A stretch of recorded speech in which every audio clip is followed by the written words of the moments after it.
المیہ یہ ہے کہ اس رسول کی امت نے اسی خاندان کو بے آب و دانہ اس طرح سے تڑپایا ہے کہ روحیں کانپ جاتی ہیں.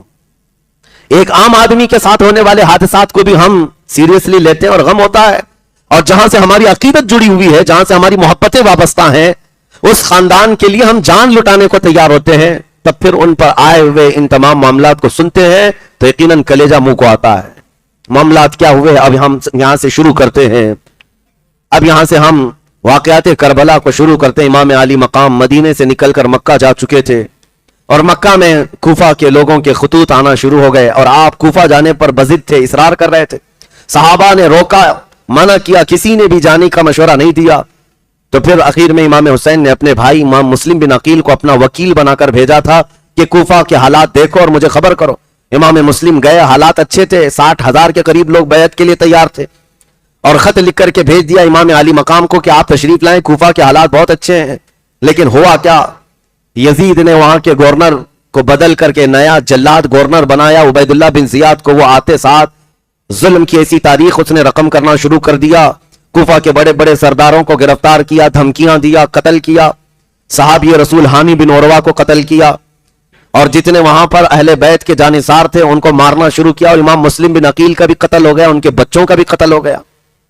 یہ حالات امام حسین تک نہیں پہنچے تھے.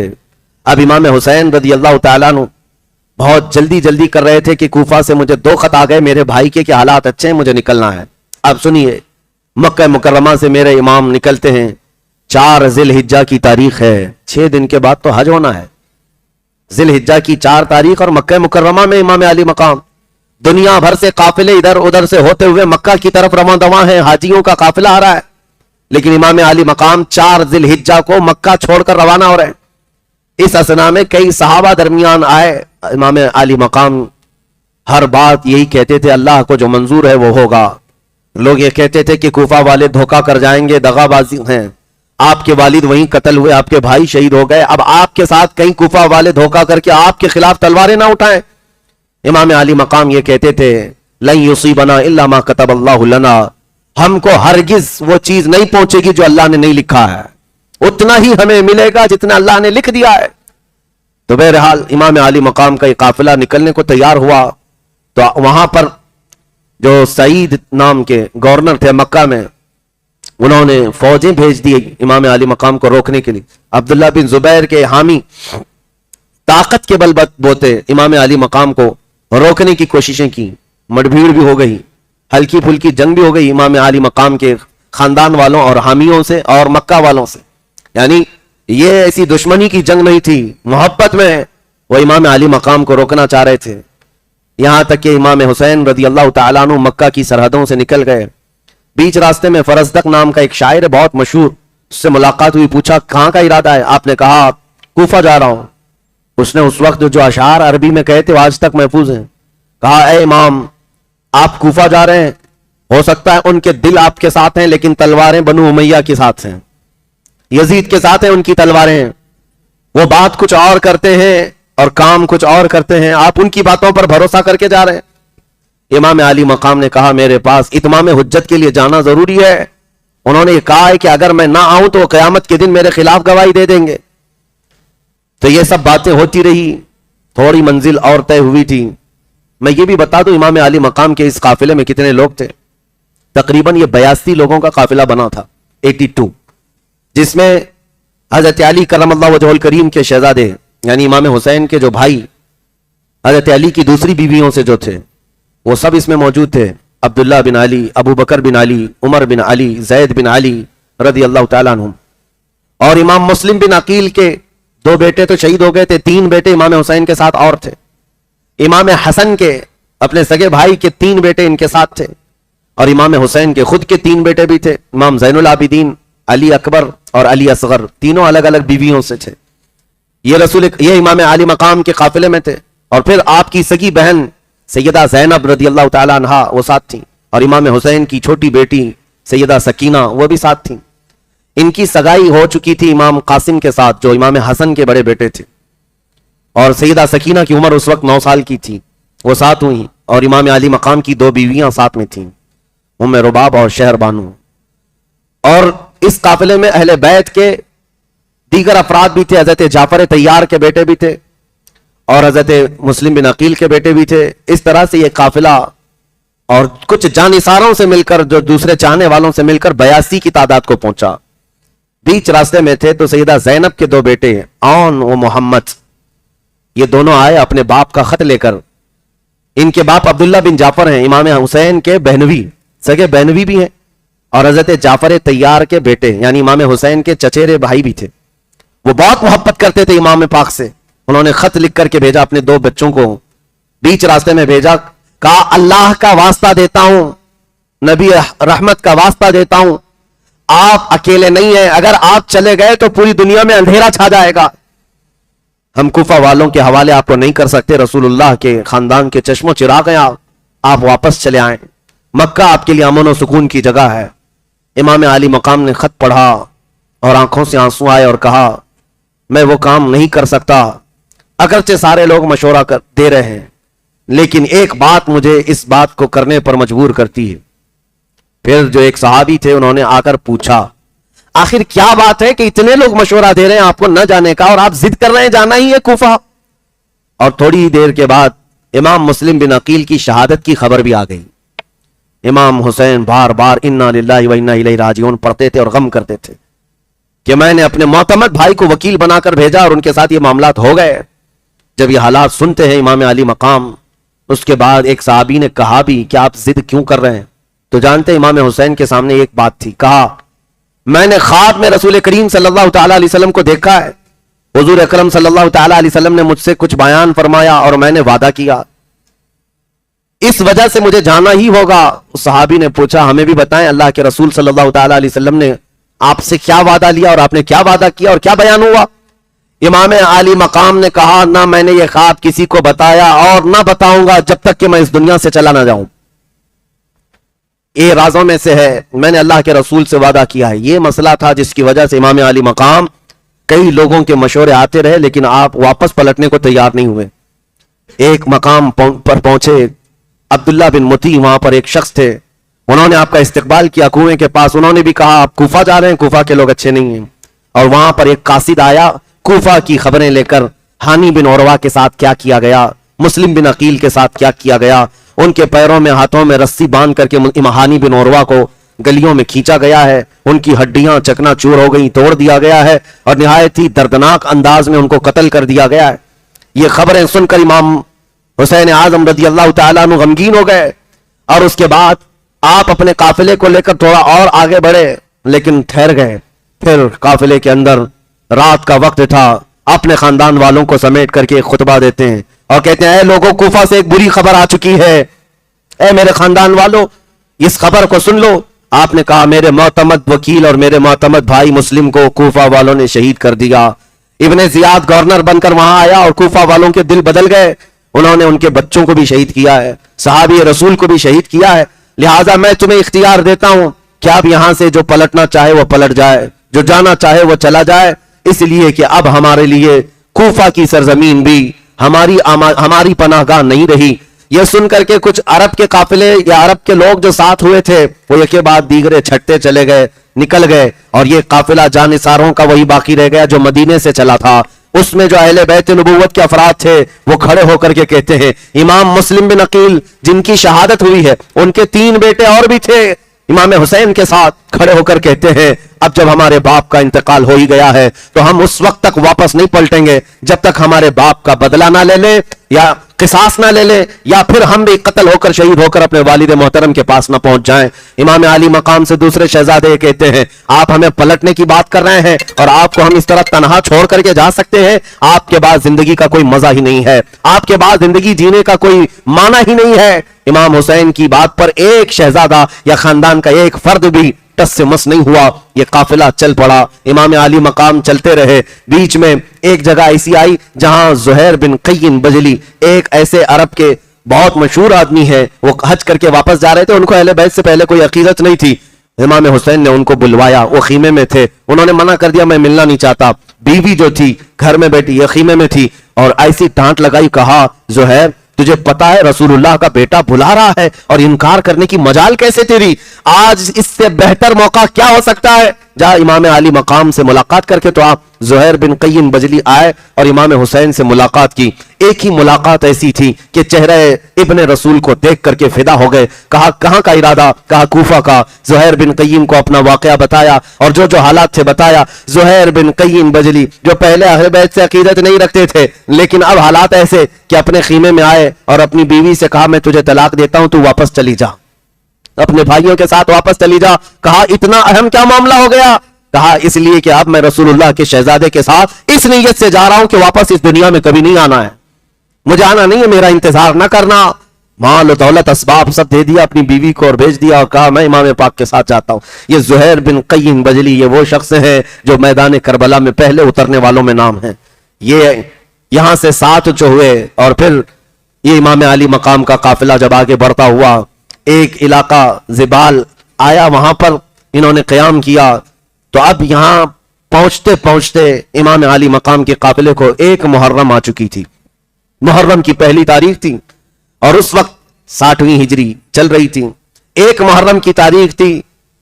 عبید اللہ بن زیاد نے جب اسے یہ خبر ملی کہ یہ مکہ سے نکل چکے ہیں امام حسین اور یہ کوفہ آنے والے ہیں، تو اس نے حر بن یزید، ایک ایسے پہلوان کو جس کی کوفہ میں بڑی دھاک تھی، وہ پہلوان بہت مشہور تھا، حر بن یزید کو 1000 کا لشکر دے کر بھیجا کہ حسین کو روک لینا راستے پر اور ان کو ادھر ادھر ہونے نہ دینا، یہاں تک کہ ان کو مجبور کر کے کسی نہ کسی طرح سے جھکا کر متی و فرما بردار بنا کر میرے پاس لانا. حر بن یزید یہ پہلا لشکر ہے جو کوفہ سے نکلا تھا امام علی مقام کے راستے کو روکنے کے لیے. 1000 کا لشکر لے کر کے وہ آیا اور جیسے امام علی مقام کے پاس پہنچا تو امام حسین نے دیکھ کر سمجھ لیا کہ اب حالات بدل چکے. یہ وہ لوگ ہیں جو خط لکھ لکھ کر کے مجھے بلائے تھے اور وہ لوگ اس فوج میں آج سامنے آئے ہوئے. آتے ساتھ حر بن یزید سے پوچھا کیا بات ہے، کس بات کا پیغام لے کر آئے ہو؟ کہا سنا ہے آپ نے بغاوت کی ہے خلافت حقہ کے خلاف اور آپ کو گورنر کوفہ عبید اللہ بن زیاد کی طرف سے یہ پیغام سناتا ہوں کہ آپ اس طرح سے بغاوت کا پیغام لے کر علم لے کر نہیں چل سکتے، آپ کو میں مجبور کر کے متی و فرما بردار کر کے لے کے جاؤں گا. امام حسین نے اس سے بات کی. کہا حر بن یزید تیری ماں تجھ پر روئے، کیا تو یہ سوچتا ہے کہ رسول اللہ کا نواسا ایک فاسق و فاجر شخص کے سامنے متی و فرما بردار ہوگا؟ مرد حق باطل کے آگے مات کھا سکتا نہیں، سر کٹا سکتا ہے لیکن سر جھکا سکتا نہیں. حر بن یزید سے کہا تو جواب میں حر بن یزید نے کہا اے حسین، عرب کا کوئی دوسرا آدمی مجھے یہ کہا ہوتا کہ تیری ماں تجھ پہ روئے تو میں اس کو پلٹ کر کے جواب دیتا، لیکن مجھے آپ کی ماں کی حرمت پاتا ہے، میں آپ سے یہ بات نہیں کہہ سکتا کہ آپ کی ماں آپ پر روئے. میں ادب کرتا ہوں، آپ کی ماں رسول اللہ کی بیٹی ہے. اتنی تو عقیدت حر بن یزید کے دل میں تھی. امام حسین سے کہا کہ آپ کیوں نکلے ہیں اور کیا چاہتے ہیں؟ امام حسین نے کہا پہلی بات تو یہ ہے کہ نہ میں خود اپنی مرضی سے آیا بلکہ تم کوفہ کے 12,000 کے قریب لوگوں نے خط لکھ کر کے مجھے بلایا اور کئی مرتبہ قافلے آئے ہیں مکہ دعوت دینے کے لیے. حر بن یزید نے کہا ہم ان میں سے نہیں ہیں جنہوں نے آپ کو دعوت دی تھی. امام حسین نے وہ خطوں کا تھیلا نکالا جس میں پورے خطوط تھے، اونڈیل دیا اور کہا یہ خط دیکھو، یہ خط دیکھو، یہ خط دیکھو، اس میں لوگوں کی مہریں ہیں، دستخطیں ہیں. حر بن یزید نے سب خط دیکھے اور اس کے بعد کہا یہ اور لوگ ہیں جنہوں نے آپ کو بلایا، ان میں سے ہم نہیں ہیں، ہم نہیں ہیں. حالانکہ اس کی فوج میں کئی لوگ تھے جن کی دستخطیں موجود تھیں. امام حسین ان کو پکار پکار کر کے پوچھتے تھے لیکن وہ سارے کمینہ خصلت لوگ اپنے سر جھکائے کھڑے تھے، بات نہیں کرنا چاہتے اور کہتے کہ ہم نے اس طرح سے آپ کو نہیں بلایا تھا، اس طرح سے نہیں بلایا تھا. بات بدل گئی تو پھر امام حسین نے کہا دیکھو اگر معاملات ایسے ہیں کہ تم نے نہیں بلایا ہے مجھ کو تو واپس جانے دو مجھ کو، اور اگر تم یہ چاہتے ہو کہ میں کوفہ نہ آؤں تو مجھے واپس جانے دو، میں واپس چلا جاؤں گا. یا اگر تم یہ چاہتے ہو کہ میں کوفہ نہ آؤں تو مجھے دمشق لے کر کے چلو یزید کے پاس، میں بات کر لوں گا جیسے میرے بھائی امام حسن نے امیر معاویہ سے بات کی تھی، میں بات کروں گا. اور یہ بھی منظور نہیں ہے تو پھر مجھے کسی ساحل سمندر کی طرف بھیج دو، میں اپنی بقیہ زندگی وہاں گزار لوں. یہ اتمام حجت کے لیے امام حسین نے کہا تھا، کیونکہ اپنی طرف سے یہ کہنا ضروری ہے کہ زبردستی اپنی جان کو جوخم میں نہیں ڈالنا ہے، اپنے خون سے کسی کو رنگین نہیں کرنا ہے. حر بن یزید نے کہا آپ نے اچھے مشورے دیے ہیں، میں یہ باتیں پہنچاؤں گا عبید اللہ بن زیاد کے پاس، یہ باتیں پہنچاؤں گا. حد تو یہ ہے میرے عزیزوں، نمازوں کا وقت ہوتا، ظہر کا وقت ہوا، امام علی مقام کے ہاں سے اذان ہوئی، آپ نے حر بن یزید سے پوچھا، اس کے پاس 1000 کا لشکر ہے، امام حسین کے پاس 82 لوگ ہیں۔ امام حسین یہ پوچھتے کہ ہماری جماعت قائم ہو رہی ہے، تمہاری نماز الگ ہوگی یا ہمارے ساتھ؟ حر بن یزید کہتا کہ جماعت تو ایک ہی ہوگی، امام آپ ہی ہوں گے۔ میدان مقابلین کا ہے، دو اپوزٹ جماعتوں کا ہے، لیکن خدا کی قدرت دیکھیں، ان ظالموں کے دل میں بھی یہ بات تھی، امام تو رسول اللہ کا نواسا ہی ہے، نمازوں کی امامت کے لیے امام حسین ہی تھے۔ یہاں تک کہ یہ 1 محرم سے لے کر یہ معاملات چلتے رہے، 5 محرم آ گئی، کنٹینیو حر بن یزید امام حسین کے ساتھ تھا، یا تو ان کا راستہ روکتا یا ان کو کسی طرح آگے بڑھنے کے لیے کہتا۔ ایک جگہ آئی، بنی مقاتل وہاں کے علاقے کو کہتے ہیں، وہاں پہنچنے کے بعد حر بن یزید نے کہا ہم آپ کو مجبور کرنا چاہیں گے اس لیے کہ میں حکم کا پابند ہوں۔ امام حسین نے کہا میں نے جو 3 شرطیں دی تھی اس کا کیا ہوا؟ کہا میں نے پیغام بھیجا ہے، اس سے پہلے میں کوئی کام نہیں کر سکتا۔ پھر اسی نے یہ مشورہ دیا کہ ایک کام کریں، آپ کوفہ کی طرف بھی مت جائیں، دمشق کی طرف بھی مت جائیں، تیسرا کوئی راستہ لے لیں، میں آپ کے آگے پیچھے چلتا رہوں گا، جنگ نہیں کروں گا، لیکن جس کام کے لیے مجھے بھیجا گیا وہ کروں گا۔ امام حسین نے کہا ٹھیک ہے، تیسرا راستہ لے لیا، تیسرے راستے پر چلتے رہے، اور تیسرے راستے پر چلتے چلتے ایک علاقہ آیا جہاں پر آپ نے پڑاؤ کیا۔ شام کا وقت تھا اور قافلے کو اتارا گیا، دریائے فرات کنارے تھا، اور جیسے ہی آپ نے وہاں پر اتارا اور اپنی تلوار کے ٹیک سے امام حسین بیٹھے ہوئے تھے، اونگ آ گئی، نیند آئی اور خواب دیکھا، اچانک اٹھ کھڑے ہوئے اور انا للہ و انا الیہ راجعون پڑھنے لگے۔ سیدہ زینب جو آپ کی ہمشیرہ، آپ کی بہن ہے، قریب آئی، کہا بھائی جان کیا بات ہے، کوئی ڈراؤنا خواب دیکھا؟ کہا کوئی کہنے والا ہم سے کہہ رہا تھا قافلہ چل رہا ہے اور موت قریب آ رہی ہے، موت قریب آ رہی ہے۔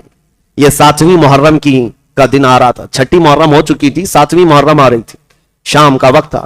آپ نے پوچھا اس علاقے کا نام کیا ہے؟ لوگوں نے کہا اس جگہ کو کربلا کہا جاتا ہے۔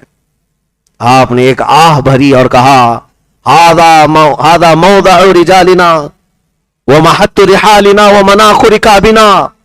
امام علی مقام نے کہا یہی وہ جگہ ہے جہاں ہمارے اونٹ بٹھائے جائیں گے، ہمارے سامان اتارے جائیں گے، وہ مقتل رجالنا، یہی وہ جگہ ہے جو ہمارے بہادر شہید کیے جائیں گے۔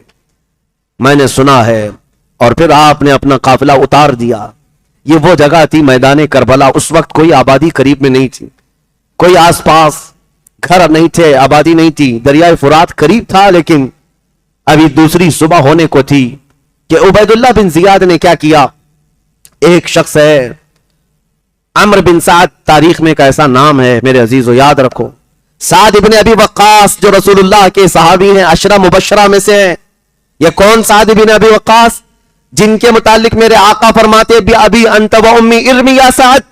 جنگ کے میدان میں ایک مرتبہ حضور نے سعد بن ابی وقاص سے کہا تھا میرے ماں باپ تجھ پر قربان ہو اے سعد، تیر چلا، میرے ماں باپ تجھ پر قربان ہو۔ ایک ہی صحابی ہیں جس کو رسول اللہ نے فرمایا، وہ سعد بن ابی وقاص ہیں، ایران کے فاتح، عراق کے فاتح سعد بن ابی وقاص، ان کا بیٹا ہے یہ عمرو بن سعد۔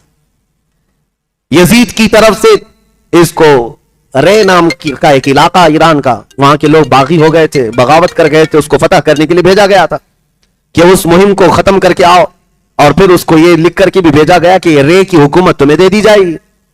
عمرو بن سعد اپنی فوج کو لے کر نکلا ہی تھا کہ گورنر کوفہ عبید اللہ بن زیاد نے بیچ راستے سے عمرو بن سعد کو بلا لیا اس کی فوج کے ساتھ، اور کوفہ پہنچنے کے بعد اس سے کہا رے کی بغاوت کو بعد میں سر کرنا، پہلے حسین کی بغاوت کو سر کرو، وہ ہمارے قریب آ چکے ہیں اور تمہیں ان کا مقابلہ کرنا ہوگا۔ عمرو بن سعد ڈر گیا اور کہا مجھ سے یہ کام نہ لو، وہ رسول اللہ کے گھر والا ہے، فاطمہ زہرا کا بیٹا ہے، ان کی نسبتیں مجھے پتا ہے، مجھ سے یہ کام نہ لو، میں لڑائی کے لیے نہیں جاؤں گا۔ عبید اللہ بن زیاد نے کہا تو ٹھیک ہے، ہم دوسرے کسی کو بھیجیں گے اور رے کی حکومت کا جو پروانہ تمہیں ملا تھا اس کو بھی ختم کر دیا جائے گا۔ دنیاوی لالچ ایسی ہے میرے عزیزو، ایمان غارت کر دیتی ہے۔ مال دولت اور پیسوں کی لالچ کبھی کبھار لوگوں کو اندھا کر دیتی ہے، لوگ ایمان بیچنے پر بھی آ جاتے ہیں۔ آج کئی ایسے ہیں جو ظالم حکومتوں کے کارندے بنے ہوئے ہیں، حکومت تخت کو دیکھ کر کے ان کی گھی چاٹنے کے لیے، ان کی ملائی کھانے کے لیے وہ اپنا دین بھول گئے، اپنا ایمان بیچ دیے۔ ان کو راضی کرنے کے لیے کیا کیا نہیں کرتے، آج بھی یہ حالات ہیں۔ عمرو بن سعد صحابی رسول کا بیٹا پلٹ گیا اور کہا میں ہی جاؤں گا حسین کے مقابل میں، میں جب بھی یہ پڑھتا ہوں تو مجھے حیرت ہوتی ہے. پاپ چاہے جتنا بھی بڑا ہو, اگر تمہارے ساتھ اللہ کا فضل نہیں تو یہ باپ کی نسبت بھی تمہاری کسی کام نہیں آئے. اللہ کا فضل تمہیں بچائے گا, اور ایمان ہونا ضروری ہے. اتنے بڑے باپ کا بیٹا بدل گیا اور کہا 4000 کی فوج لے کر میں جاؤں گا حسین کا راستہ روکنے کے لیے. عبید اللہ بن زیاد نے شاباشی دی, کہا جاؤ. عمرو بن سعد کو بھیجا گیا. 4000 کا لشکر لے کر عمرو بن سعد کربلا کے میدان میں اترا. ٹوٹل کتنی ہو گئی؟ 5000 کی فوج. حیرت کی بات ہے 82 لوگوں کا راستہ روکنے کے لیے, ویسے دیکھا جائے تو 200-300 لوگ بھی کافی ہوتے, ڈبل بھیج دیتے. یہ تو ٹوٹل 5000 کی فوج بھیجی گئی. 5000 لوگ آئے, اور اس کے بعد عمرو بن سعد جیسی آیا امام علی مقام امام حسین سے, چونکہ پہلے سے تعلقات تھے, جانتا تھا, آتے ساتھ میٹنگ شروع کر دی. رات کے وقت ادھر سے 20 سوار, ادھر سے 20 سوار امام حسین کی طرف سے بھی ایک میدان میں جمع ہوئے, اور پھر ان دونوں لوگوں نے سواریوں کو دور کیا, تنہا بیٹھ گئے دریائے فرات کے کنارے. عمرو بن سعد نے پوچھا آپ کی کیا منشا ہے, آپ کیا چاہتے کیا ہیں؟ امام حسین نے وہی 3 باتیں رکھی جو حر بن یزید کو بتایا تھا. کہا میں تو یہ چاہتا ہوں کہ مجھے واپس جانے دے دو, یا تو پھر سیدھے دمشق لے کر کے چلو, تم بھی ساتھ چلنا, ہم بات کریں گے, یا تو پھر مجھے کسی ساحل کی طرف بھیج دو سمندر کے, میں اپنی زندگی گزار لوں. عمرو بن سعد جو کہ پہلے کی جنگیں دیکھا ہوا تھا, امیر معاویہ اور حیدر کرار کے درمیان معاملات ہوئے تھے اور صلح کے بعد ختم ہوئے, وہ خوش ہوا اور کہا معاملہ ٹھنڈا پڑ جائے گا, صلح ہو جائے گی. حسین قتل کی نیت سے نہیں آئے, جنگ کی نیت سے نہیں آئے, یہ بھڑکانا نہیں چاہتے ہیں, فتنہ نہیں چاہتے ہیں. ان کی طرف سے جب یہ باتیں آئی ہیں تو اچھا ہی ہے. اس نے خط لکھ کر کے بھیجا عبید اللہ بن زیاد کو کہ اللہ کا بڑا شکر ہے کہ حسین ابن علی یہ صلح کی نیت رکھتے ہیں اور یہ قتل نہیں چاہتے, لوگوں کا خون بہانا نہیں چاہتے. انہوں نے 3 باتیں یہ رکھی ہیں, تم قبول کر لو تو جنگ سے ہم بھی بچ جائیں گے, وہ بھی بچ جائیں گے. عبید اللہ بن زیاد کے پاس یہ خط آیا, اور گورنر ہاؤس میں بیٹھ کر جب وہ خط پڑھنے لگا اور درباری موجود تھے ان کے سامنے سنایا, اور ایک وقت عبید اللہ بن زیاد پر بھی ایسا آیا, اس نے کہا چلو یہ معاملہ سر ہو گیا, کیونکہ میرا معتمد خاص ہے عمرو بن سعد, اس کی بات پر مجھے بھروسہ ہے, وہ ہمارا وفادار ہے, اس نے اگر یہ بھیجا ہے تو بات سچی ہوگی, حسین لڑنا نہیں چاہتے, لہذا ہم اس جنگ کو سرد ہونے کے لیے چھوڑ دیں گے, ختم کر لیں گے. یہ بات ابھی چل رہی تھی, نہایت ہی ازلی بدبخت لعین زمانہ شمر ذل جوشن نام کا ایک شخص تھا, دربار میں بیٹھا ہوا اور کھڑا ہوا کہا امیر محترم عبید اللہ بن زیاد, اگر حسین کو وہاں سے لوٹنے دے دیا جائے تو ان کی فتح ہوگی اور آپ کی شکست مانی جائے گی, وہ عزت والے مانے جائیں گے اور آپ ذلیل مانے جائیں گے. اگر وہ چلے گئے تو اپنی باتوں پر قائم نہیں رہیں گے اور پورا عرب ان کے ہاتھوں پر آ جائے گا. آج تمہارے پاس وقت ہے, آپ نے عمرو بن سعد کو جو بھیجا ہے آپ اس کی بات پر بھروسہ کرتے ہیں. ہمیں تو یہ خبر ملی ہے رات رات بیٹھ کر کے وہ اکیلے حسین کے ساتھ دریائے فرات کے کنارے باتیں کرتا رہتا ہے, اس کی غالباً دوستی ہو گئی ہوگی, اس لیے اس نے ایسا خط بھیجا ہے. پورا مائنڈ چینج کر دیا عبید اللہ بن زیاد کا. اسی لیے چمچے جو بڑا کام کرتے ہیں, ہمیشہ بڑے بڑے امیروں کا, بڑے بڑے سرداروں کا, حاکموں کا دماغ بدلنے کے لیے جو پالے ہوئے چمچے ہوتے ہیں, ان کا بڑا کردار ہوتا ہے. عبید اللہ بن زیاد کا سر پھر گیا, کہا یہ بالکل صحیح مشورہ دیتا ہے, حسین کے ساتھ اگر ان کی بات مان لی جائے تو پھر صلح ہو جائے گی. یعنی آیا ہے, تم کو صلح کرنے نہیں بھیجا گیا, حسین کا سر کاٹ کر لانے بھیجا گیا ہے, تم یہاں کون سی باتیں کرنے آئے ہو. عمرو بن سعد نے گالی دی شمر ذل جوشن کو, کہا تجھ پر قیامت تک لعنت ہو, تو نے ٹھنڈی ہونے والی اس جنگ کو آگ میں بھڑکا دیا. ہم تو قتل نہیں چاہتے تھے, لگتا ہے تو نے ہی ابن زیاد کو یہ مشورہ دیا اور اس کو بھڑکایا اور یہ خط لکھنے پر مجبور کیا. شمر ذل جوشن نے کہا وہ سب باتیں بعد کی, فوج میرے حوالے کرتے ہو یا سپہ سالاری برقرار رکھنا چاہتے ہو؟ اگر سپہ سالاری برقرار رکھنا ہے تو میدان میں اترو, ورنہ میرے حوالے کرو اور بات واپس چلے جاؤ کوفہ.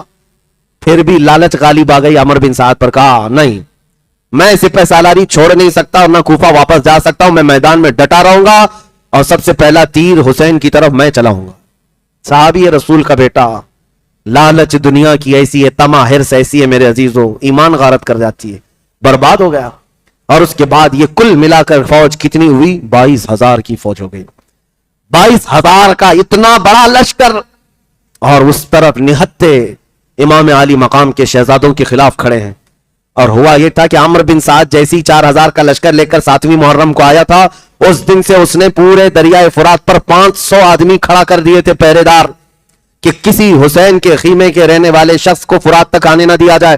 500 لوگ پہرا دے رہے تھے پورے فرات پر. اور خیمہ حسین کی طرف پانی جانے نہیں دیا جا رہا تھا 7 محرم سے. 7 محرم سے ہی یہ پانی بند کر دیا گیا تھا خیمہ حسین کی طرف. اور اس قافلے میں بچا کچا جو کچھ بھی تھا وہ بھی کھانا ختم ہونے کو آ گیا. میرے عزیزو 22,000 کا لشکر جب آ گیا تو یہ 9 محرم کا دن تھا. 9 محرم کا دن تھا. امام عالی مقام سید الشہداء شہید کربلا رضی اللہ تعالیٰ عنہ رات کے وقت اپنے خاندان والوں کو پھر جمع کرتے ہیں اور کہتے ہیں دیکھتے نہیں ہو ان کی طرف سے اس طرح کا لشکر جمع پر جمع ہوتا جا رہا ہے اور مجھے لگتا ہے یہ صرف میرے خون کے پیاسے ہیں. اگر وہ مجھے قتل کر لیں گے تو اس کے بعد وہ تم سب سے کوئی مواخذہ نہیں کریں گے, تمہارے ساتھ چھیڑ چھاڑ نہیں کریں گے. ان کو تکلیف مجھ سے ہے, ان کی خلافت کی کرسی مجھ سے ہلتی ہے, اس لیے میں یہ چاہتا ہوں کہ تم سب کے سب چلے جاؤ. مسلم بن عقیل کے شہزادوں سے کہا تمہارے باپ شہید ہوئے کوفہ میں, تمہارے 2 بھائی شہید ہوئے, میں نہیں چاہتا کہ مزید جنگ میں تم اترو, تم واپس چلے جاؤ. امام علی مقام اپنے گھر والوں کو رات کے وقت جب یہ کہنے لگے, ایک ایک شہزادے نے جو تقریر کی ہے اس رات, عزیزان گرامی اگر پڑھو گے تو تمہاری آنکھیں بھیگ جائیں گے, اور پڑھو گے. حسین اعظم کے سامنے یہ بچے کھڑے ہو کر کے جو جملے کہہ رہے تھے, اللہ اکبر, وفاداری تو ان کے خاندان میں کوٹ کوٹ کر بھری ہوئی تھی. ہر بچہ کھڑا ہوتا اور کہتا یہ آپ کیسا مشورہ ہمیں دے رہے ہیں امام علی مقام, امام پاک, آپ کے بعد جینا کس کو کہتے ہیں, آپ کے بعد زندگی کس کو کہتے ہیں؟ اگر آپ یہاں پر قتل کر دیے جائیں اور ہم زندہ رہیں تو ہماری زندگی پر لعنت ہو, ہماری زندگی پر افسوس ہو. ایسا ہرگز نہیں ہوگا کہ جب تک ہم زندہ ہیں آپ کی طرف کوئی تیر بھی آئے. امام علی مقام کے یہ جانثاروں کی جو جماعت تھی کمال کے لوگ تھے, کبھی ان کو تعداد پر اور کبھی ان کی طاقت پر غم نہیں ہوا اور خوف نہیں آیا. 82 لوگ تھے اور جانثاران اہل بیت میں اب جو شمار ہوتا ہے سنیے. یہ حالات جب بدلنے لگے, شام کا وقت آیا, گھوڑا دوڑاتے ہوئے حر بن یزید آیا, عمر بن سعد سے کہا, شمر ذی الجوشن سے کہا کہ کیا حسین جو 3 باتیں کہہ رہے ہیں تم کو ان میں سے کوئی منظور نہیں؟ عمر بن سعد نے کہا میں مجبور ہوں, میں کیا کر سکتا ہوں. عبید اللہ بن زیاد کی طرف سے یہ شمر ذی الجوشن خط لے کر کے آیا ہے. عبید اللہ بن زیاد صلح چاہتا ہی نہیں, وہ صرف قتل حسین چاہتا ہے. عمر بن سعد سے یہ حر بن یزید نے کہا تو پھر تجھ پر افسوس ہے, تیرے باپ رسول اللہ کے صحابی ہیں, تجھ پر افسوس ہے, تو نے خاندان نبوت کو دیکھا ہے, ان کی پرورش کو دیکھا ہے, تو کیا تو تلوار اٹھائے گا حسین کے خلاف؟ حر بن یزید یہ کوئی دوسرا آدمی نہیں, یہ سب سے پہلے 1000 کا لشکر لے کر آنے والا خود ہی پوچھ رہا ہے کیا تم لوگ حسین کے خلاف تلوار اٹھاؤ گے؟ عمر بن سعد نے کہا ہم مجبور ہیں, تلوار بھی اٹھائیں گے اور ان کا سر بھی کاٹیں گے. اتنا سننے کے بعد حر بن یزید نے فوج کو دھکا دے دیا 1000 کی, کہا یہ ساری فوج, یہ ساری طاقت تمہیں مبارک ہو, میں جاتا ہوں شہزادہ رسول کے پاس. اس لیے کہ درمیان میں کھڑے ہو کر حر بن یزید نے پکار کر کہا, لوگ کہہ رہے تھے اے حر بن یزید تو کیا کہہ رہا ہے یہ سب باتیں؟ حر بن یزید نے کہا مجھے یہ محسوس ہو رہا ہے میں جنت اور دوزخ کے بیچ میں کھڑا ہوں, میرے ہاتھ میں رب تعالیٰ نے آج فیصلہ دیا ہے, اور تو چاہے تو دوزخ لے لے, چاہے تو جنت لے لے, اس لیے کہ میں جنت کے حسین چمکتے ہوئے چہروں کو دیکھ رہا ہوں اور کسی قیمت پر میں جنت کو سودا نہیں کر سکتا. اس لیے فوج تمہیں مبارک, میں رسول اللہ کے اس شہزادے کے پاس جا رہا ہوں جو جنتی جوانوں کا سردار ہے. حسین کی طرف سے کس شہزادے نے ڈھول بجائے؟ یزیدیوں کی طرف سے جنگ کا آغاز کرنے کے لیے ڈھول بجائے گئے, طبلے بجائے گئے, نقارے, اور اس کے بعد پھر بگل بجا کر کے لوگوں نے اعلان کیا کہ جنگ چھڑ گئی ہے. حیرت ہوتی ہے ان ظالم کتوں پر کہ رسول اللہ کے خاندان کے 3 دن کے بھوکے اور پیاسے شہزادوں سے لڑنے کے لیے 22,000 کے نامردوں کی فوج جمع کر لی اور جنگ کا اعلان کرتے ہو. پھر بھی حسین اعظم کا ایک شہزادہ پیچھے ہٹنے کو تیار نہیں, منہ پھیرنے کو تیار نہیں. جنگ کا بگل بج گیا تو گھر کے اندر سے خیمے سے عورتیں سہم گئیں کہ کیا حقیقت میں یہ پوری فوج ہم پر ٹوٹ پڑنے والی ہے, یہ رسول اللہ کی امت ہے. امام علی مقام نے کہا صبر صبر.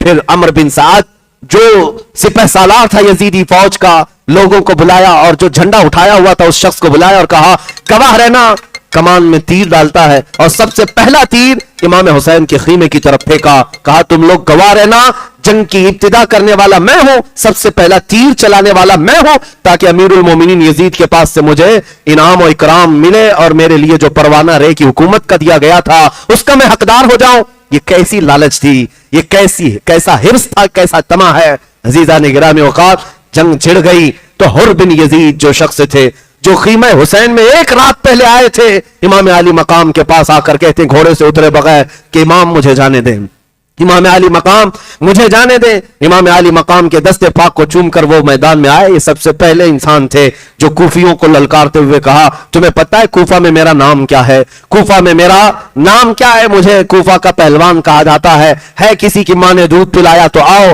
کوفی ویسے ہی بزدل لوگ تھے، تلواروں کی جھرمٹ میں آتے اور جھنڈ میں حملہ کرنے والے لوگ۔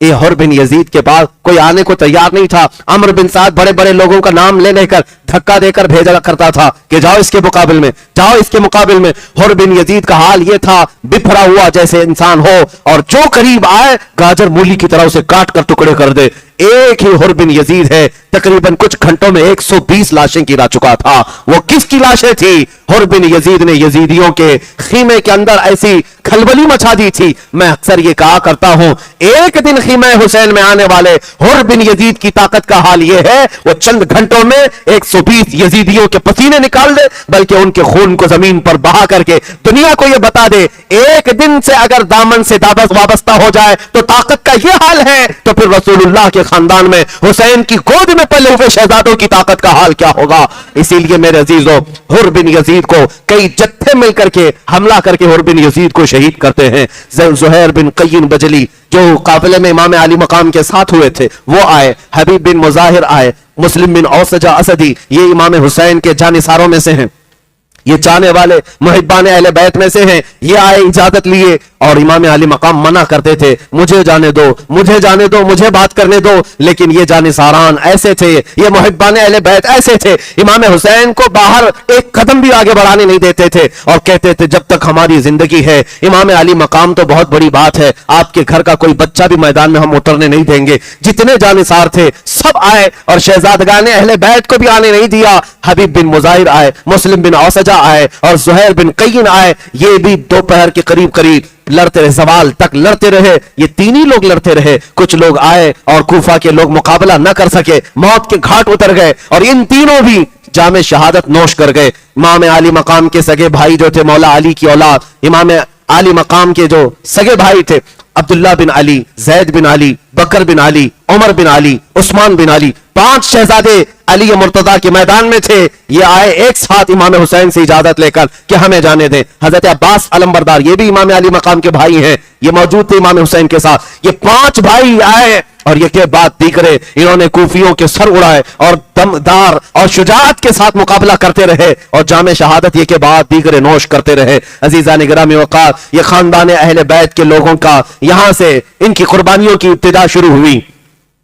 حضرت علی کرم اللہ وجہہ الکریم کے 5 شہزادے میدان کربلا میں خاک و خون سے وہاں پر ان کی لاشیں بکھر گئیں، تو اب سیدنا عباس علمبردار یہ امام حسین کے بڑے بھائی، یہ چھوٹے بھائی جو حضرت علی کی دوسری بیوی سے ہیں، یہ آئے خیمے میں تھے، بیویوں کی بچیوں کی حفاظت کر رہے تھے۔ ننھی سکینہ آئیں اور کہا چچا جان پیاس کی شدت سے حلق میں کانٹے پڑ گئے ہیں، 3 دن ہو گئے میرے عزیزو، ہم نے رمضان کو محسوس کیا ہے، آج بھی روزے سے ہوں گے، ابھی دن نہیں ڈھلا ہے، لیکن پیاس کی شدت ابھی سے ہمیں پریشان کرتی ہے۔ کبھی محسوس کرو ڈوب کر کے خاندان رسول کے وہ شہزادے کیسے 2 دن کے بعد تیسرے دن کی پیاس برداشت کر رہے ہوں گے، جبکہ سورج اپنی تمازت بکھیر رہا ہے چلچلاتی ہوئی دھوپ میں۔ وہ صبر کا پیکر، وہ صبر کا دامن کیسے تھامے ہوئے لوگ تھے، کمال کے لوگ ہیں، کمال کے۔ بی بی سکینہ نے تیسرے دن کہا اگر چند قطرے بھی مل جائیں تو ہم تازہ دم ہو جائیں گے۔ حضرت عباس کہے بیٹی تیری پیاس مجھ سے دیکھی نہیں جا رہی، میں جاتا ہوں۔ وہ ایک مشیزہ اٹھائے اور تلوار لیا، نیزہ لیا اور کوفیوں کی صفوں کو ترہم برہم کرتے ہوئے چیرتے ہوئے دریائے فرات پر پہنچ گئے۔ حضرت عباس جیسی وہاں گئے، کوفیوں کو مقابلے کی ہمت نہ ہو سکی، کوئی آ نہ سکا، سب کو ادھیڑتے ہوئے چلے گئے۔ اور کیسے نہیں ہاشمی جوان ہے، جب مشکیزہ بھر لیا تو چلو بھر پانی اٹھایا دریائے فرات سے اور اٹھا کر پینے، کیونکہ خود بھی پیاسے تھے، 3 دن کی پیاس تھی۔ کہا پیٹ بھر کر پی لوں اور اس کے بعد یہ مشکیزہ لے جاؤں۔ جیسی قریب کیا دل گوارا نہ کیا، کہا خیمہ حسین میں بچے پیاسے ہیں اور میں یہاں پانی پی لوں، مولا حسین بھی پیاسے ہیں اور ان کی بچیاں پیاسی ہیں، عورتیں پیاسے ہیں۔ چلو میں جو پانی تھا پھینک دیا، مشکیزہ لے کر نکل پڑے۔ عمرو بن سعد نے اعلان کیا کہ اگر یہ عباس کے ہاتھ سے مشکیزہ خیمے تک پہنچ گیا تو لڑائی مشکل ہو جائے گی، یہ جنگ مشکل ہو جائے گی. 22,000 کے نامرد پھر بھی ڈرے ہوئے ہیں. یہ لڑائی بھاری پڑ جائے گی, اس مشکزے کو جانے نہ دو. دھوکے سے ایک کوفی آیا اور پیچھے سے حضرت عباس کے کندھے پر تلوار سے ایسے وار کی کہ ان کا ہاتھ کٹ گیا. مشکزہ گرا تو حضرت عباس دوسرے ہاتھ میں مشکزہ ڈال لیتے ہیں اور تلوار بھی اسی ہاتھ سے چلاتے ہوئے صفوں کو چیرتے ہوئے آ رہے ہیں. خیمہ حسین نظر آ رہا ہے. کوفیوں نے پھر جتھے کے ساتھ حملہ کیا, ان کے دوسرے بازو کو کاٹ دیا. دونوں ہاتھ مونڈوں سے اگر کٹ جائیں اور پانی کا بھرا ہوا مشکزہ گرا ہو, ہمت تو ٹوٹ جانا چاہیے. لیکن اس عباس کی جرأت کو سلام, دانتوں میں مشکزہ اٹھایا, منہ سے اٹھا لیا اور کہا کسی طرح یہ خیمہ حسین تک پہنچ جائے. ہاتھ گئے ہیں تو جانے دو. ان کو ہاتھوں کی پرواہ نہیں تھی. ہماری انگلی پر زخم ہو جائے تو ہم مرہم پٹی کے لیے بے قرار ہو جاتے. کٹ گئے بازو, لیکن مشکزہ دانتوں میں اٹھا لیا. جانے لگے تو کوفیوں نے تیر مار مار کر کے مشکزے کو پھوڑ دیا, اور مشکزے کا پانی جب بہنے لگا تو عباس کی آنکھوں سے آنسو بہنے لگے. بڑی محنت سے سکینہ کے لیے پانی لایا تھا اور کہا کہ خیمہ حسین کی طرف جانے کی اب ہمت نہیں ہوتی. پوچھے گی بچی پھر سے کہ چچا پانی لائے, میں کیا کہہ سکتا ہوں.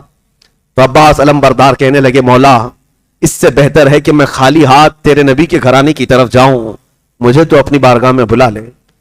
حضرت عباس علم بردار مشکزہ پانی کا لانے کے لیے نکلے ہوئے تھے.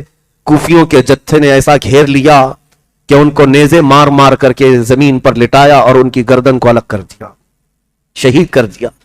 حضرت عباس جیسے ہی شہید ہوئے, دور سے امام علی مقام دیکھ رہے تھے, دوڑتے ہوئے چلے آئے. کوفی ہٹ گئے تھے, شہید کرتے اور ہٹ جاتے, اپنے خیمے میں چلے جاتے یا اپنی فوج میں جا کر مل جاتے. کٹے ہوئے بازو, ایک بازو ادھر گرا ہوا ہے, ایک بازو ادھر گرا ہوا ہے. آج بھی ہم کربلا میں گئے ہیں, ہر سال جاتے دیکھتے ہیں, ان کے جو بازو ہیں, کٹے ہوئے ہاتھ اتنے اتنے فاصلے پر دفن ہیں. الکف الیمنا الکف الیسرا لکھا ہوا ہے, سیدھا ہاتھ اور بایاں ہاتھ بہت دور دور دفن کیا گیا ہے. اور لاشا کٹا ہوا میدان میں ہے. 56 سال کی عمر ہے سیدنا امام حسین کی. آئے اور کہا مجھے کسی غم نے اتنا کمزور نہیں کیا جتنا میرے بھائی عباس کی شہادت نے کیا ہے. آئے اور اس لاش کو اٹھایا تو رب العالمین کی بارگاہ میں یوں کہا تھا الآن انکسر ظہری, اے مولا میری ریڑھ کی ہڈی ٹوٹ گئی, میری ریڑھ کی ہڈی ٹوٹ گئی. اور اس لاشے کو لائے, اپنے سگے بھائیوں کا جسم اٹھاتے ہوئے یہ 56 سالہ نواز رسول, تمہاری ہر ادا پر کروڑوں سلام ہے حسین, تمہارے ہر عزم حوصلے پر لاکھوں سلام. خیمہ پاک کی طرف آئے تو اس وقت دیکھا تو امام قاسم تیار ہو کر کھڑے تھے, جو امام حسن مجتبیٰ کے بیٹے تھے. 22 سال کی عمر تھی, جن کی سگائی سکینہ بنت حسین سے ہو چکی تھی. مولا حسین کے پاس آئے اور کہا چچا جان میرے عم محترم مجھے جانے کی اجازت دیں. امام حسین نے جی بھر کر دیکھا اور کہا میرے مرحوم بھائی کی ایک ہی تو نشانی تھے, تمہیں دیکھتا تو میرے برادر گرامی کی یاد آتی, تم جاؤ گے. امام قاسم نے کہا اے میرے چچا جان, میں رسول اللہ کی امانت کو لے کر کے جا رہا ہوں اور اس میدان میں تنہا آپ کو نہیں چھوڑ سکتا, مجھے جانے دیں. امام علی مقام نے بڑے آہ بکا کے ساتھ ان کو رخصت کیا تھا. یہ امام قاسم کی انٹری جو کربلا میں ہے وہ لکھی ہوئی ہے تاریخ طبری میں. کہا ہے جیسے امام قاسم پہلی مرتبہ گھوڑا اچھالتے ہوئے کربلا کے میدان میں آئے تھے, اس وقت کوفیوں میں ہلچل ایسی مچی تھی. ایک کوفی شخص ہے وہ کہتا ہے ہمیں دن کے وقت سورج کی تمازت کے باوجود قاسم کو دیکھ کر ایسا محسوس ہوا تھا کہ کربلا کے میدان میں 14ویں کا چاند طلوع ہوا ہے. چہرے پر وہ چمک تھی, رسول اللہ کی شباہت تھی, میرے آقا کا, خاندان اہل بیت کا. یہ جوان ہاشمی شیر جیسی آیا, پکارا حل میں مبارزین, کوئی ہے مقابل والا, تو کوئی آنے کو تیار نہیں تھا. تو حضرت امام قاسم نے کہا تم میں سے جو بڑا پہلوان ہے اس کو بھیجو. ازرق نام کا ایک پہلوان تھا کوفہ کا, بہت بڑا ہاتھی کی طرح چلتا, ایک بہت بڑا, اس کو سانڈ کہا جاتا تھا. عمرو بن سعد نے کہا ازرق تم جاؤ اس کے سامنے. وہ ٹھٹا مار کر ہنسنے لگا, کہا یہ بچے کے سامنے مجھے بھیج رہے ہو, میری پہلوانی تجھے پتا نہیں ہے, میری پہلوانی کا اندازہ نہیں ہے. عمرو بن سعد نے کہا تیری پہلوانی بعد کی, وہ حیدر کرار کا پوتا ہے, فاتح خیبر کا پوتا ہے, تجھے پتا ہے, مقابل میں جا. کہا نہیں, میرے 4 بیٹے ہیں, ان میں سے کسی ایک کو بھیجوں گا, ابھی اس کا سر کاٹ کر لائے گا. ازرق کے 4 بڑے بیٹے تھے اور چاروں پہلوان تھے. بڑے بیٹے کو بھیجا, امام قاسم کے پاس آیا. امام قاسم 3 دن کے پیاسے, لیکن تلوار ایسی چلتی تھی. ایسی تلوار چلائی کہ اس کا بڑا بیٹا ایک ہی وار میں ڈھیر ہو گیا. دوسرا آیا, دوسرے کو مونڈھوں سے ایسا مارا کہ وہ وہاں تڑپتا رہ گیا. تیسرا آیا, اس کو امام قاسم نے کاٹ دیا گاجر کی طرح. چوتھا آیا, اس کو بھی مار دیا.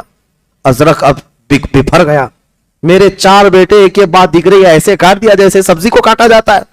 خود آیا اور اتنا ہاتھی کی طرح چنگاڑتا ہوا, دہاڑتا ہوا, پکارتا ہوا, کہا کہ تو نے میرے گھر کو ختم کر دیا, میں تیری اینٹ سے اینٹ بجا دوں گا, تجھے ختم کر دوں گا. امام قاسم نے کہا, ازرق میں نے سنا ہے تو عرب کا بہت بڑا پہلوان ہے, شہ سوار ہے, لیکن تجھے تو گھوڑے کی زین باندھنی بھی نہیں آتی.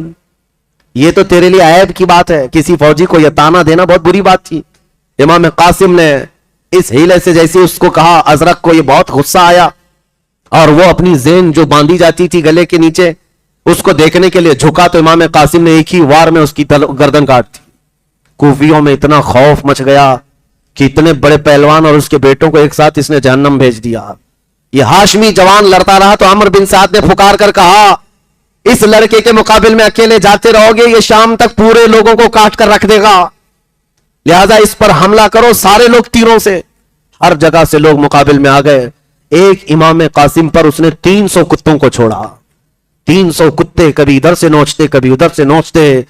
تنہا علی کا لال ہزاروں میں گر گیا, وہ فاطمہ کا لاڈلا ہزاروں میں گر گیا. اور اس کے بعد امام قاسم کو ان 300 کے جتھے نے گھوڑے سے پکڑ کر گرایا اور ان کی گردن پاک کو جسم سے الگ کر دیا. یہ امام حسن کے بڑے بیٹے سے شہادت ہوئی. اس کے بعد امام علی مقام کے بڑے بیٹے علی اکبر آئے. حضرت علی اکبر امام علی مقام کے بہت چہیتے بیٹے. ان کے چہرے میں رسول اللہ صلی اللہ تعالی علیہ وسلم کی خوبصورتی تھی. عرب کہتے تھے شباہت تھی, ہم شبیہ رسول ان کو کہا جاتا ہے, علی اکبر کو. یہ مولا حسین کے پاس آئے, ان کی عمر تو 19 سال کی تھی. 19 سال کا جوان آیا, کس انداز سے رخصت کیا ہوگا اپنے بیٹوں کو امام حسین نے. حضرت علی اکبر کو خود گھوڑے پر سوار کرتے ہیں اور بیویوں سے کہتے ہیں اسے جانے دو. حضرت علی اکبر آئے امام زین العابدین کے پاس جو بیمار تھے, امام حسین کے ایک بیٹے جو میدان میں بیمار تھے, اور ان کو پکڑ کر رونے لگے. امام زین العابدین نے کہا, بھائی رو کیوں رہے ہو, کوئی بھی ہمارا جانے والا رو کر نہیں گیا ہے, تم کیوں رو رہے ہو. کہا, میں ان کوفیوں سے ڈر کر نہیں رو رہا ہوں, بلکہ اس لیے رو رہا ہوں کہ میرے بعد زین العابدین تم بیمار ہو, کہیں ان ظالموں کے سامنے تمہیں ہتکڑیاں ڈال کر لے جا کر کھڑا نہ کر دیا جائے. وہ منظر میری نظروں میں ہے, اس لیے رو رہا ہوں کہ میرے بعد کتے تمہارے ساتھ کیا کر لیں. امام زین العابدین نے کہا, میں رسول اللہ کی امانتیں رکھتا ہوں, صبر کروں گا. حضرت علی اکبر گھوڑے پر سوار ہو کر کے آئے. تاریخ میں اتنے نام ہیں کہ ہمیں یاد نہیں رہ جاتے, اتنے نام کوفیوں کے لکھے ہوئے ہیں. بڑے بڑے لوگ علی اکبر کے مقابل میں آئے تھے کوفہ کے. وہ لوگ بھی آئے تھے جنہوں نے ان کے باپ کو خط لکھ کر بلایا تھا. حضرت علی اکبر کا جوش ایسا تھا, مارتے تھے, صفوں میں جاتے تھے اور پھر گھوڑا دوڑاتے ہوئے واپس آتے تھے امام حسین کی طرف. یوں کوفیوں کے درمیان صفوں کو چیرتے ہوئے جاتے اور پھر واپس آتے تھے. بار بار آتے تھے تو کیوں آتے تھے؟ تاریخ نگاروں نے کہا ہے دوسرے جو گئے واپس نہیں آئے. علی اکبر ایسے تھے, صفوں کو چیرتے ہوئے جاتے تھے اور پھر واپس آتے تھے, پھر جاتے تھے, پھر آتے تھے. امام حسین خیمے کے باہر ٹیک لگائے بیٹھے ہوئے تھے. وہ بوجھل قربانیاں امام علی مقام کو کس طرح سے بوجھل کر چکی ہوں گی. تاریخ نگاروں نے بتایا, علی اکبر سے کسی نے پوچھا کہ کیوں بار بار آتے ہو؟ کہا, بات در حقیقت یہ ہے ہم 3 دن کے پیاسے ہیں, کوئی پانی نہیں دیتا. میں حسین اعظم میرے باپ کے چہرے کو دیکھتا ہوں تو پیاس کم ہو جاتی ہے, تھوڑی پیاس کم ہو جاتی ہے. یہ امام علی مقام کے چہرے پاک کو دیکھتے اور یوں کہتے, العطش یا ابتا, بابا جان پیاس بہت ستاتی ہے, پیاس. امام حسین جواب میں صرف اتنا کہتے, بچے صبر کر, تیرے لیے فرات نہیں حوض کوثر ہے, حوض کوثر ہے. حضرت علی اکبر گئے, ظالموں نے دوپہر تک مقابلہ کیا, ظہر کا وقت آ چکا تھا. حضرت علی اکبر لڑتے رہے, ان کو گھوڑے پر سے گرا دیا گیا اور ان کی لاش کے اوپر گھوڑے دوڑا دیے گئے. حضرت علی اکبر کو جسم کو ایسے چھلنی کر دیا گیا تھا کہ یزیدی بار بار گھوڑا دوڑاتے تھے اس نازنین نرم و نازک جسم پر. اور امام علی مقام ہٹاتے رہے. کوفیوں چھوڑ دو, میرا بچہ جا چکا, چھوڑ دو, میرا بچہ ختم ہو چکا ہے. کوفی جب ہٹتے تو تاریخ نگاروں نے بتایا امام علی مقام جسم کو یوں سمیٹتے تھے, کربلا کے میدان میں سمیٹتے تھے. میرے عزیزوں, کسی کی موت کے بعد ہمیں آج لاش کو اٹھانے میں ڈر لگتا ہے.